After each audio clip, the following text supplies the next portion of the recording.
Hello, welcome to my channel, Inflightmuzik. My name is Ian, and today I want to get into advanced EQing techniques for your 808s. 3, 2, 1. So last week, I basically already showed you an advanced sidechaining technique that dealt with ducking your EQ frequencies whenever your kick is hitting. So if you want to learn more about that, definitely check out my last video. Just to recap some of the important things that I covered in that video, I definitely want to recap those in this video. Again, you'll notice that when I play my beat with span, all I have playing is just the 808. You'll notice that even though I have these low frequencies cut, I still have some low end playing. So it's not that you actually want to cut out all the frequencies below 20 or 30 hertz or whatever. You just want to give it a nice little cut so that you're not having an overwhelming amount of those lower end frequencies, because on higher end speakers, on bigger speakers in general, you're going to feel those frequencies. So you might not necessarily hear them, but you will feel them. And the reason you duck them out is because these actually have the most energy. Another thing that I went over is this high quality button. So you'll notice that I have it turned off here, but it's turned on in my kick. And basically I just want you to use your ears. So just whenever you EQ something, flip that on and off and just see what you like better. Because just because it's called high quality doesn't mean that that's what you want. It's going to adjust the sound just a little bit. I have it turned off for this 808 because just the way the 808 is shaped right now, it's actually perfect to my ears in terms of what I want for the beat. Another thing that you might want to do is actually check the other types of bands. A low cut, aka a high pass, they both mean the same thing. When you're taking out low frequencies, your general high pass or low cut might not necessarily be the best tool for the job. So again, you'll notice that in span, I actually do still have some frequencies playing whenever I'm playing my 808.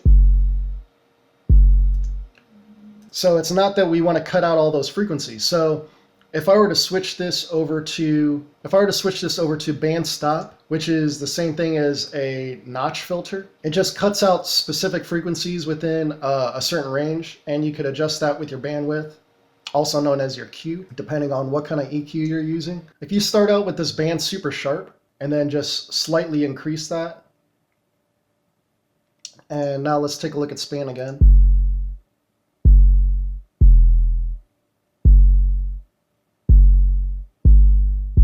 So I'm getting a little more energy in below 20 hertz than before, which might be something that you want. But this is a technique that I actually like using on my master. If you already have your 808 and your kick and all of the other elements in the mix already high pass, sometimes it might sound a little tighter if you just add a little notch filter towards the end of the overall master. And let me just copy and paste this. Here's another trick if you didn't know this. Where it says save preset as, you can actually drag this into a new slot and it'll copy the exact settings. I could hear it through my earbuds, so you should be able to hear it through your monitors. But basically the EQ with the notch filter has more energy. Yeah, that's typically a type of band that I'll use on the overall mix. Once you start high passing all your instruments, all of your drums and all of your bass, it could be bad to add another high pass on the overall mix, because then you're going to lose this energy that's below 20 hertz, because the more you cut it, the lower that energy is going to be. So that's just something to keep in mind. You might actually do better with a notch filter instead. Sometimes I will use it on individual elements like my 808 or especially my kick. But that's going to be another lesson for another day. With kick processing, just something to keep in mind,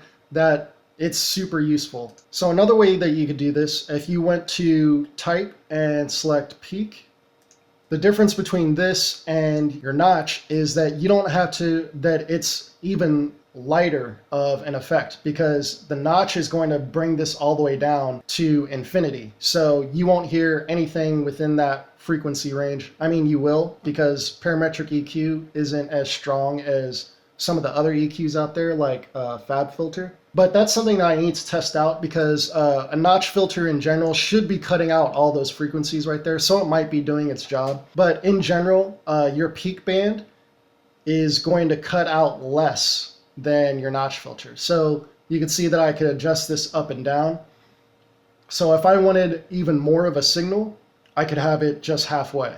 Again, typically that's something that I find more effective on the overall mix. After you've already EQ'd all of your sounds and you just want to add just a little bit of a cleanup at the end of the mix, the peak band and the notch filter are definitely your better choices in terms of just tightening things up a little bit. And that's going to be in a whole nother tutorial as well. I'm going to show you how I EQ a master. Okay, so another technique, let's go back to the regular low pass. So another thing that you can do to make this even steeper or to adjust this curve exactly to your liking, take one of these peak bands and just move it on over here, and you'll notice that you'll be able to manipulate this just a little bit more. So you can round it out a little bit more, or you can make it even steeper.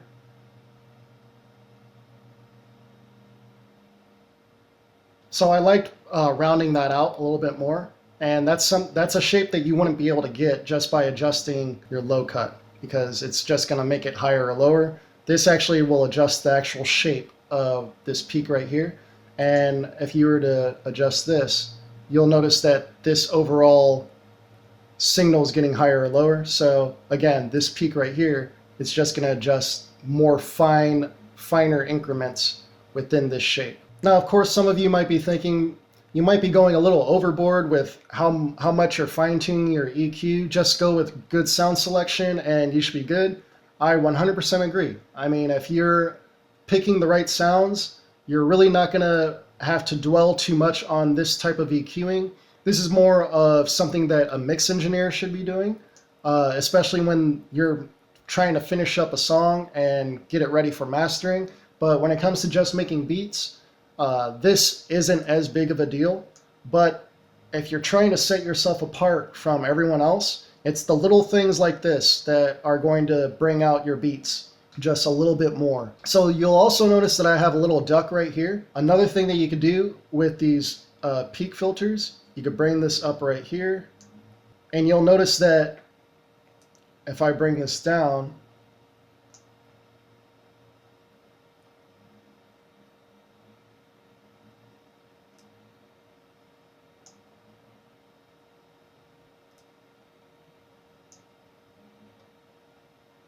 that you could fine-tune the edges of your dips, which is super important when you're dipping a lot of different frequencies. So sometimes you'll have a frequency that just sounds really nasty and you want to dip that down.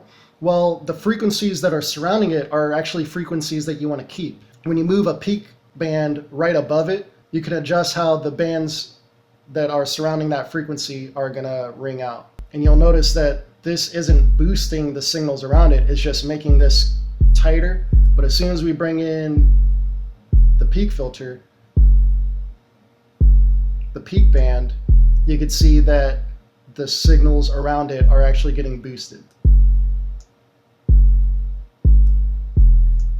And that 808 just sounds a little more full. Now, if you saw my last tutorial, you'll notice that this wasn't dipped because of a bad frequency. I just had this dipped because in my kick, I have it boosted. So one of the things that I mentioned, that even though I have this boosted at 704 Hertz, I'm actually ducking at 754.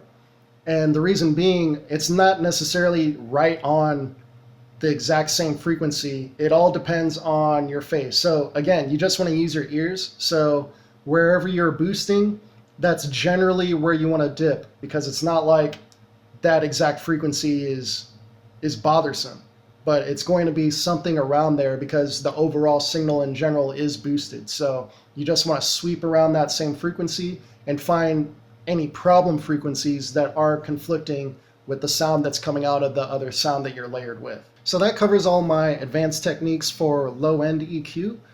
If you like this video, subscribe, hit that like button, and comment down below if you have any questions. Until then, I'll see you in the next video. Peace.